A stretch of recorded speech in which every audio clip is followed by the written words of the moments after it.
여러분 안녕하십니까? 백만개미 한세구입니다. 4월 18일 월요일 시장 정리하겠습니다. 미국 시장이 부활절 연휴 때문에 휴장을 했고, 그게 이제 긴 미국 시장도 이제 연휴를 끝내고 오늘 밤부터 이제 다시 시작이 됩니다만, 그런 상태에서 우리 시장이 문을 열었는데, 우리 시장뿐만 아니라 아시아 증시 전체가 아직도 상당히 조심스러운 그런 움직임을 보인 하루였습니다. 사실 시장에서 이렇다 할 돌파구를 찾고 있지를 못해요. 그건 왜 그러냐면 외국인들이 지속적으로 소극적인 그런 움직임을 보이고 있어서 그렇습니다. 그래서 오늘 우리 코스피 시장은 시작부터 0.4% 이상 하락을 하면서 출발을 해서, 그래도 그나마 개인들이 좀 사는 매수세에 힘입어서 지수는 좀 보합권 쪽으로 조금 올라오긴 했지만 상당히 힘겨워하는 그런 모습이었습니다. 그래서 장 개시와 함께 늘 그랬습니다만, 이제 개인들은 사고 기관과 외국인은 팔고, 이렇게 해서 완전히 방향이 틀려지게 이렇게 이제 설정을 해서 하루 종일 움직였습니다. 다행히 이제 오후 들면서 기관들의 매도폭이 조금 축소됐습니다. 그런데도 불구하고 오히려 또 개인들은 매수폭이 축소되는 그런 모습을 보여줬습니다. 그래서 오늘 이제 코스피에서 연기금이 조금 389억 정도 순매수를 보였어요. 그래서 연기금이 좀 순매수를 해주는 덕에 그나마 이제 좀 전체적으로는 좀 기관들이 덜 파는 것처럼 보입니다만은, 그거의 대부분이 LG 에너지 솔루션에 해당됐다 하는 게 이제 전체적으로 시장을 우리가 지금 얼마 사고 얼마 파는 것 같고 정확하게 평가하기가 좀 어렵다, 이런 생각이 듭니다. 그래서 오늘 코스피 시장에서 외국인들은 984억을 순매도했고요. 기관은 197억을 순매도했습니다. 물론 이제 389억을 연기금이 순매수를 했습니다. 그러니까 그만큼 금융투자가 더 팔았다는 얘기죠. 그래서 오늘 최종 지수는 2693.21 포인트. 그래서 지난 주말보다 0.11%가 하락하면서 시장을 끝냈습니다. 코스닥 시장도 마찬가지입니다. 오늘 코스닥 시장도 0.3% 정도 하락하면서 출발을 했고, 계속해서 하락권에서 머무르면서 그냥 등락을 이어가는 그런 모습을 보였습니다.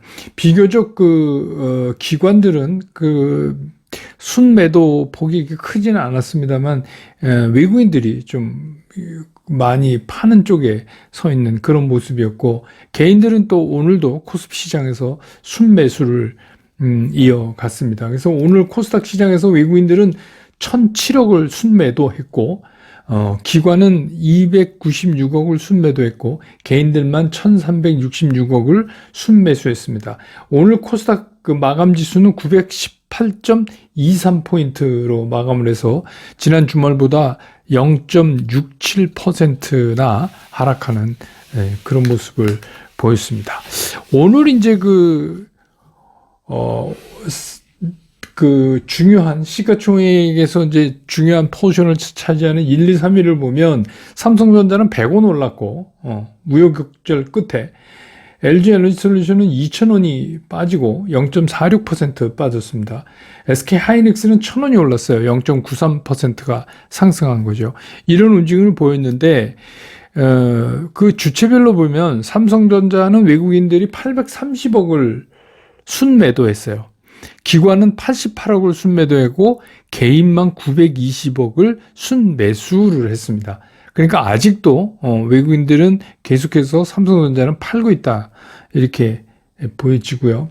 그 다음에 LG 에너지 솔루션 같은 경우는 외국인들은 100억 정도 순매도를 했고, 기관은 116억을 순매수를 했는데, 이 중에서 연기금이 131억을 순매수했어요. 그러니까 그 얘기가 뭡니까? 예. 연기금 제외하고 나머지는 다 팔았다는 얘기나 마찬가지죠. 개인들은 3억 8천 정도 순매도를 하는 그런 모습을 보였고, SK 하이닉스 같은 경우는 외국인들이 158억을 팔았고, 반면에 기관은 310억을 샀습니다. 순매수를 했고, 개인들은 147억을 순매도하는 그런 모습을 보였습니다. 오랜만에 이제 현대차 삼형제가 좀, 이제 현대차, 기아, 모비스, 뭐 이렇게 좀 오늘 플러스를 좀 만들었는데, 현대차 같은 경우는 외국인들이 113억을 순매수했고, 모비스는 51억을 순매수를 했습니다. 외국인들이. 반면에 이제 기관 투자가들은 현대차는 17억을 팔았고, 모비스는 44억을 순매수했고요. 개인들은, 뭐, 현대차건, 모비스건, 94억, 95억 이렇게 순매도를 했습니다. 또 LG전자, 최근에 이제 LG전자가 새롭게 움직임을 보이면서 이제 LG전자 쪽에 이제 신경을 쓰는 분들이 많으셨는데 오늘 2,000원 빠졌습니다. 1.58%나. 근데 외국인들은 67억을 순매수했고요. 기관은 155억을 순매도했고 개인은 72억을 순매수했습니다. 이거는 이제 조금 서로 엇갈리는 그런 모습을. 그래서 이제 전체적으로 제가 이 주요한 종목들을 이렇게 주체별로 정리해 드린 이유는 그래야 우리가 이제 이 흐름을 좀 빨리 파악할 수 있지 않을까 하는 생각에서 그렇게 됐고요. 그 다음에 오늘 이제 좀 섹터별로 좀 보면 이 곡물값이 올랐잖아요. 그래서 뭐 이제 여러 가지 곡물값을 나타내는 지수가 있습니다. 세계 식량 지수 뭐 이런 것들이 다시 이제 최고치를 가고 막 이러니까 닭고기 있잖아요. 오늘 육개가 올랐습니다. 육개, 사료, 그 다음에 수산, 이건 이제 대체로 항상 이렇게 같이 움직이죠. 그래서 뭐 이거는 여러 차례 나왔습니다만 전분기 대비해서 우리나라 수입 곡물 가격이 10% 이상 상승했다. 그래서 이제 닭고기는 닭 사료가 오르니까 닭고기 값도 인상될 거다. 그래서 오늘 이제 육개주들이 오르고 또 수산 관련된 것도 그러니까 이제 이쪽을 좀 육개 쪽이 오르면 수산 쪽을 많이 섭취하지 않겠느냐, 뭐 이런 기대 등등 이런 건 이제 이렇게 돌아가면서 이렇게 얘기 나올 때마다 하는 겁니다. 그 다음에 이제 화장품인데 이게 여러분 아시지만 이제 오늘부터 거리두기 제한이 없어졌잖아요. 이게 2년 1개월 만에. 그래서 이제 뭐 마스크만 쓰지 실제로는 거리두기 이거는 이제 다 없어진 겁니다. 근데 또 이런 얘기가 실외 마스크, 그러니까 실외에서 마스크 쓰는 거는 한 2주 동안 더 해보고 그 후에 벗는 방안도 지금 논의하고 있다. 이렇게 되니까 이제 마스크 벗고 다니면 화장해야 되잖아요. 그래서 이제 화장품들이 이것도 뭐 다 기대했던 그런 거죠. 그러니까 최근에 시장에서는 이렇게밖에 갈 수가 없어요. 이런 것들이. 그 다음에 이제 원자력 관련 뭐 이런 거죠. 근데 이거는 뭐 인수위가 지난주에 그 정책 방향 제시를 했잖아요. 늦어도 8월까지 그린 텍소노미에 원자력 포함하겠다. 그 무슨 얘기냐면 친환경에 그동안 말이 많았잖아요. 된다 안 된다. 원자력은 뭐 원자력하고 천연가스는 되네 안 되네. 그건 뭐 유럽에서도 마찬가지였는데 유럽도 원자력하고 천연가스 발전은 그린 텍소노미에 넣어주는 걸로 이렇게 결론 났고, 우리도 이제 그렇게 하겠다는 거죠. 그래서 이제 이런 것들이 정책에 반영될 거다. 그래서 이제, 오늘 좀 그 원자력 관련주들이 움직였어요. 근데 이런 것들은 이제 그 전에도 말씀드렸지만 이제 간헐적으로 앞으로 계속 이제 그럴 거고, 개별 종목으로 보면 SK 이노베이션이 오늘 4.1% 올랐어요. 8,500원 올랐는데, 이거는 그냥, 어닝 서프라이즈입니다. 그래서 영업이익이 1조 3천이 넘는다고 이렇게 이제 예측치가 나오면서, 그런데 이제 그 SK 이노베이션에서는 아직은 2차 전지 부분은 아직 그 부분은 아직 적자다. 뭐 이렇게 얘기가 됐습니다. 이게 오늘 이제 시장에 좀 우리가 신경 써서 봐야 될 거고요. 시장 얘기를 하면 지금 시장이 계속 제가 말씀드리지만 이게 만만한 시장이 아닙니다. 예, 그래서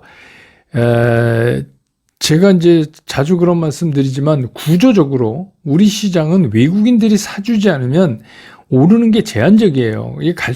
이게 지속적으로 갈 수가 없어요. 그러니까 게릴라식으로 치고 빠지고 하는 게 계속 일어나지 외국인들이 꼼짝 안 하면. 근데 보셔서 알지만, 오늘도, 외국인들은 요지부동입니다.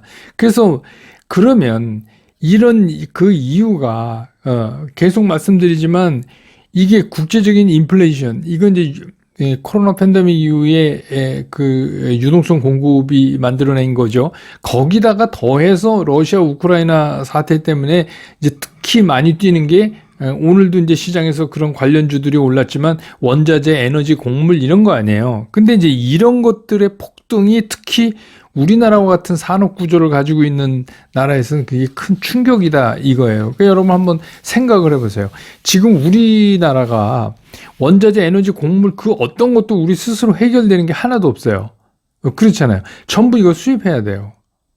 그동안에 이제 이런 것들은 수입하고 우리가 뭔가를 만들어서 팔고 수출을 하고 이렇게 해서 우리가 이제 국부를 획득한 거 아닙니까? 근데 이제 지금부터는 조금 얘기가 달라지는 게 이게 원자재, 에너지, 곡물 가격이 폭등한 상태로 이게 자꾸 시간이 흘러가니까 그 전까지 우리가 예를 들자면 별 느낌 없이 막 시켜 먹던 치킨도 이제 조금 상황이 달라지. 육개값 오르고 이러면 이제 치킨 가격 오를 거고 이렇게 된다는 거죠. 우리 이제 실생활에는. 근데 이제 더 우리나라 입장에서 보면 더 문제가 뭐냐면 무역에 있는 거예요. 우리는 이제 무역 주도를 해야 되는 국가잖아요. 그건 아시잖아요. 그러니까 수출 가격도 올라요. 왜냐하면 이제 전 세계적인 인플레이션 때문에 수출 가격도 오르는데 문제는 뭐냐면 수출 가격보다 훨씬 빠르게 수입 가격이 오른다는 거예요. 그러니까 그렇게 되면 어떤 결과가 나오냐 하면 계속해서 무역 적자가 돼요. 근데 이제 무역 적자가 되면서 그게 경상수지 이제 적자를 끌고 올 거예요. 더군다나 이제 여행수지, 이제 여행 풀렸잖아요. 막 갈 수 있잖아요. 이러면 이제 보복 여행이라 가지고, 그 여행 수지도, 적자를 이제 만들 겁니다. 이제 이게 나가지 맙시다. 우리 이 외화 때문에 그렇게 되겠습니까? 그러니까 이제 막 나가잖아요. 그러니까 나간다는 건 뭐예요? 외화를 쓰는 겁니다. 예. 그러면 이제 그래서 그동안 우리가 별로 걱정 안 했던, 이제 환율의 문제라든지, 오늘도 이제 환율이 만만치가 않아요. 환율이 오늘 1234원 40전에 끝났어요. 그러니까 이것도 한 4원 60전 올랐나요? 그러니까 이렇게 이제 환율 문제, 그 다음에 이제 조금 더 나가면 이제 외환보유고 문제 이런 단어들을 자꾸 우리가 이제 얘기를 해야 이게 생겼단 말입니다. 이게 상황이. 그러면 이런 상황을 놓고 우리 시장이 그동안에 단기적으로 많이 빠졌다. 이런 이유만 갖고 외국인들이 지금 우리 주식을 적극적으로 살 수가 있느냐. 이거 한번 생각해 보세요. 여러분들이 외국인이면 사시겠어요? 그러니까 우리가 진짜, 저는 이제 시장을 보면서, 시장이 좋아야, 우리 주식 투자하는 분들 다 좋은 건데, 근데 억지로 좋다고 얘기할 수는 없잖아요. 말은 똑바로 해야죠. 근데 지금 이런 거 많아요. 이럴 땐 이런 주식을 사십시오. 이게 문제인 거예요. 물론, 어떤 시장이든지 시장이 나쁘다고 해서 모든 주식이 빠지는 건 아니지만 전체적으로 우리가 흐름을 우선 잡고 우리 자세를 좀 정해야 되는 거 아니에요. 그러니까 잘못하면 이런 주식을 사야 됩니다. 예를 들면 이런 거죠. 이런 긴축이 오고 이러면 이런 주식을 사야 됩니다. 이렇게 이제 얘기를 하잖아요. 그러니까 잘못하면 당할 수가 있다. 왜냐면 우리는 천수답이에요. 외국인들이 사주지 않으면 주가 못 올라요. 그런 적도 없고 그럴 수도 없어요. 그러니까 근데 이제 반면에 그러면 이게 외국인들이라는 게 우리 외국인 그런 미국 사람 생각하지만 그게 아니라 이제 글로벌 그 투자 자금들이 지금 이제 미국 같은 경우 보면 미국도 수입 단가가 튀었어요. 지난달 자료 보니까. 그러면 수입 단가가 올라갔으니까 미국도 무역 수지 적자나고 막 그래야 되는 거 아니에요? 근데 수입 단가도 올라갔지만 수출 단가는 2.2%인가? 이렇게 이제 예측했는데 4.5%인가 이렇게 됐어요. 그러니까 예측을 배나 뛰어넘었단 말이에요. 그 얘기는 무슨 얘기냐 하면 미국은 수입 가격이 상승하는 속도보다 수출 가격이 상승하는 그 수출 물가 지수라고 그러죠. 그러니까 그게 훨씬 더 빠르다는 거예요. 왜냐하면 이게 이제 구체적으로 미국이 어떤 걸 팔아요? 에너지, 기초, 원자재, 곡물 이런 게 다 미국이 파는 아이템들이에요. 물론 이제 뭐 러시아, 우크라이나 쪽에서 하는 것도 있지만 미국도 뭐 천연가스 뭐 유럽에서 사라 그러고 거의 같은 거란 말이에요. 지금 이제 폭등하고 있는 이것들을 다 미국이 파는 거예요. 그러니까 미국은 이제 그 소비재 같은 거 이제 수입하고 그러잖아요. 그러니까 구성이 그렇게 돼 있어요. 그러다 보고 이제 연준에서 긴축하고 금리 올리려고 그러니까 자꾸 돈이 미국으로 이렇게 이제 쏠리는 현상이 지금 벌어진단 말입니다. 그런데 어떤 외국인 지금 돌아서서 우리나라에다가 막 적극적으로 매수를 하고 그러겠느냐 이거죠. 그거는 이제 우리가 그냥 상식적으로 생각해봐도 그건 안 된다. 그럼 외국인들이 그럼 어떻게 해야지 한국 주식을 살 거냐? 간단한 거죠. 우리가 지금 걱정하고 있는 원자재, 에너지, 곡물 가격이 진정이 돼야 돼요. 이게 진정이 안 되고 어쩌다가 유가가 $100 아래로 살짝 내려왔다 다시 올라갔다 이런 거는 소용이 없고 전체적인 그 상황 구조상 이런 것들이 이제 안정된다로 가야 되는데 여기 핵이 뭐냐면 러시아 우크라이나의 전쟁이 종식되고 또 그에 따라서 평화협정 맺고 거기에 따라서 미국이 가했던 많은 제재들이 이제 풀려야 돼요. 근데 이게 쉬울 것 같지가 않아요. 미국은 계속 그 얘기해요. 자넷 옐렌 장관도 그랬잖아요. 우리가 세계 평화를 얻어오는데 공짜는 없다. 그러니까 이런 것들이 이렇게 올라가도 우리가 이런 거를, 그래서, 인플레이션이 와도 이걸 감수하자. 그런데 그 얘기는 그런 거, 그러니까 기초 원자재나 에너지나 곡물 이런 건 미국은 걱정 없어요. 미국은 그게 없는, 진짜 걱정이 우리가 걱정인 거죠. 그게 계속 오르면 우리는 정말 힘들어져요. 그러니까 이제 구조적으로 그런 구조가 형성되어 있는 지금 상태에서는 빨리 러시아 우크라이나라도 뭔가를 해서 이런 거라도 일단 가격이 좀 안정되는 쪽으로 그래야 우리 경제가 이제 정신을 좀 차린다는 얘기입니다. 그러니까 그러면 그렇지 않은데도 불구하고 뭐가 오르네 그러는 거는 이미 답이 나왔죠. 뭐예요? 제한적 상승밖에 할 수가 없어요. 그럼 뭐냐면 우리가 갖고 있는 우리 내재되어 있는 수급을 가지고 순간적으로 그러니까 어떻게 해요? 지금 대형주 예를 들어 삼성전자 이런 거 다 피해가잖아요. 다 피해가요. 그리고 오늘도 그렇지만 다 움직이는 게 6개 관련 주식이나 이런 거. 근데 당분간은 그렇게 될 수밖에 없는 거예요. 시장이 전체적으로 그런 수요를 끌어넣을 만한 그런 이슈몰이가 되지가 않잖아요. 그리고 외국인들은 꼼짝도 안 해요. 외국인들이 제가 이제 처음에 이렇게 이 종목은 외국인이 얼마 샀습니다. 이렇게 말씀드리잖아요. 그럼 걔네 딱 사는 게 정해져 있어요.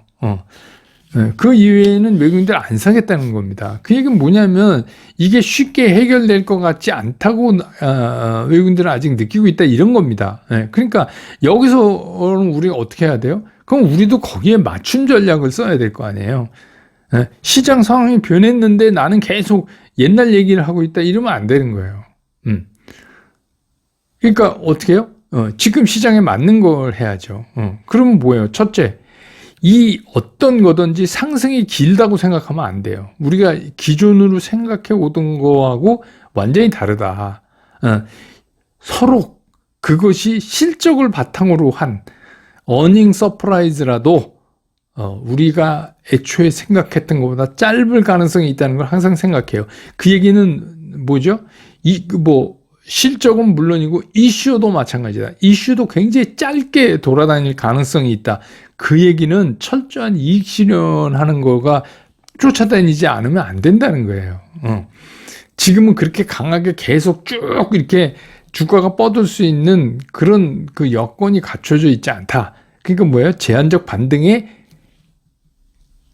연속이 일어날 수밖에 없다. 이거를 이제 생각하셔야 되고, 그 다음에 비교적 영향이 적은 섹터를 철저히 골라놓을 필요가 있는 거예요. 그러니까 그러면 그거 떨어졌을 때 좀 사서 뭐 오르면 이익 실현하고 이렇게 얘기하긴 좋지만, 근데 떨어졌다고 다 사냐?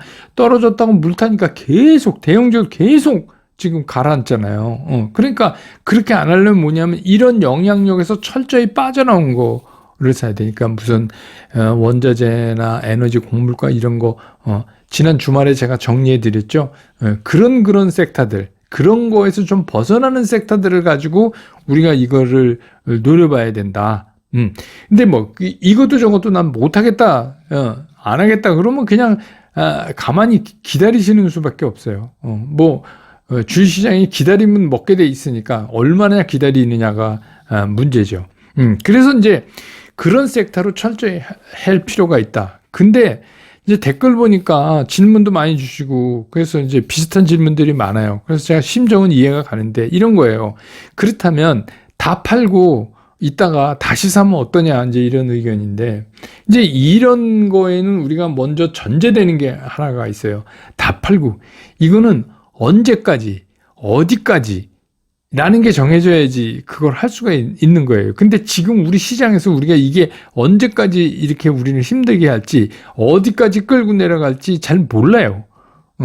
이거를 아는 사람 있으면 저한테 좀 소개시켜 주세요. 몰라요. 이건 누구도 알 수가 없어요. 왜냐? 더 빠질 수 있는 이유도 100가지가 넘고, 여기서 다시 올라갈 이유도 100가지가 넘어요. 그 얘기는 뭐예요? 시장이 지극히 불확실성 안에 있다, 그런 얘기입니다. 그러니까 지금 그런 상황에서 그냥 지금 팔았다가 장이 좋아지면 그때 들어온다, 이게 이론적으로는 말이 되는데, 어떻게 보면 이게 그냥 희망사항일 가능성이 있어요. 왜냐하면 시장을 떠나면 시장을 못 읽어요. 내가 지금 주식을 팔고 나가서 있다가 시장이 뜨려고 그러면 내가 들어와야지 이렇게 했는데, 실제로 시장을 떠나면 실제로 시장을 몰라요. 시장의 답은 시장 안에 있어요. 그러니까 힘들어도 시장 안에 계셔야 돼요. 그래야 내가 느낄 수가 있어요. 아, 이런 거구나. 이제 이게 바뀌는구나. 이렇게 느낄 수가 있는 거예요. 그러니까 이런 때가 사실 주식 투자할 때 제일 힘든 때입니다. 진짜 언제까지 이렇게 힘들게 할지, 지금 벌써 10개월이 넘었잖아요. 우리 이렇게 진을 뺀 게. 그러면 언제까지 이렇게 할지, 어디까지 할지, 이걸 아무것도 모르는 상태에서 그냥 기다려야 되니까 힘은 들지만, 그렇다고 그냥 이렇게 이론적으로 지금 팔고 나갔다가 결정적일 때 들어와서 사겠다? 그거는 실수할 확률이 굉장히 높아요. 그 결정적인 게 단기 상투일 가능성도 있고요. 상당히 힘듭니다. 그러니까 팔고 떠나기엔 늦었어요. 그러니까 지금은 오히려 시장 안에서 그런 시장의 흐름을, 또 이 100만 개미 또 뭐 다른 거 이렇게 보시면서 그걸 여러분들이 감을 잡아야 돼요. 그걸 감 잡아야 돼요. 그건 뭐라 그랬죠? 기초 원자재 에너지 곡물 가격이 안정이 되고, 우리나라 수입 물가 대비 수출 물가의 상승률이, 수출 물가 상승률이 수입 물가 상승률을 오버할 때, 그러고 나면 외국인들이 반드시 돌아와요. 그러면 바로 시장에서 흔적이 딱 나와요. 외국인들이 사기 시작하는. 그때까지 기다려야 된다. 그래서 근데 이제 한 가지 좋은 거 뭐냐면, 과거에도 그랬는데, 기다리면 먹어요, 주식시장은. 근데 기다림이 힘들어서 그렇죠. 근데 혼자 하면 힘든데, 여러 명 같이 하면 또 그것도 이겨낼 만하다, 이렇게 생각하시면 괜찮을 것 같습니다. 그래서 월요일 오늘 시장 정리 이렇게 마치고요. 내일 또 장 끝난 다음에 다시 여러분 곁으로 돌아오겠습니다. 여러분 고맙습니다.